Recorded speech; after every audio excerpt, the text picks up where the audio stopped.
Imvura irikiragwa muri kino gihe cirima c'agatasi c'umwaka wa 2023 ushira umwaka wa 2024 ngo yateje uruhombo runini ku barimyi b'igitegwa c'ikigazi bo mu ntara ya Rumonge ngo kuko yateje imyuzurire kuri ico gitegwa ibituma haba uruhombo runini. Ico gitegwa c'ikigazi nkuko bivuze ni gitegwa cyane kirimwa mu ntara ya Rumonge kandi benshi bakunda. Ico gitegwa rero kirabangamiwe, murabona yuko bagitera cyane cyane mu biyaya. Ibi biyaya rero nibyo usanga byabangamiwe n'amazi ava ku mitumba ihanamiye bino biyaya.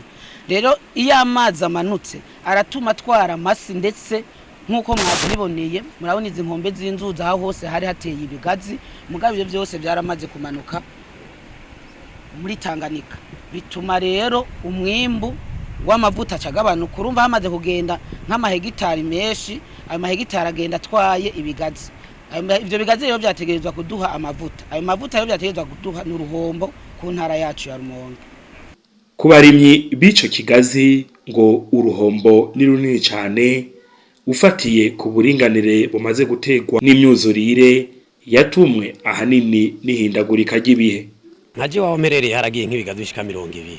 Ivyo rero bikaba biharurwa nk'imiliyoni 2 bijanye n'ukuntu ibeye y'ikigazi cyaduze. Ubu ikigazi buri mwaka gikotwa ibihumbi 80 ku mwaka umwe.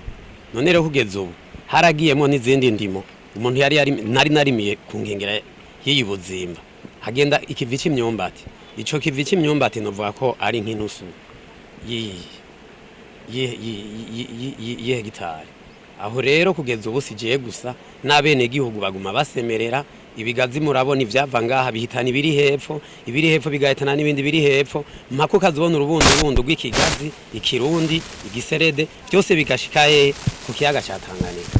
Twosemerera muri leta yuko bodufasha hakaza nk'ibintu bijanye n'amamashini yo kwimba, kuko iyo amazi aduze kumubona bibibuye hejuru amazi agarukira hariya kuri turiya tugazi twasigaye. Mu ntwaro nabo nyene baravuga ko ico kibazo kibaraje ishinga ngo kuko imvura yabonetse muri iyo ntara yabo uno mwaka, na cane cane mu gihe cirima c'umgatasi c'umwaka w'ibihumbi 2023 ushira umwaka wa 2024 ngo itari isanzwe imenyerewe muri no ntara.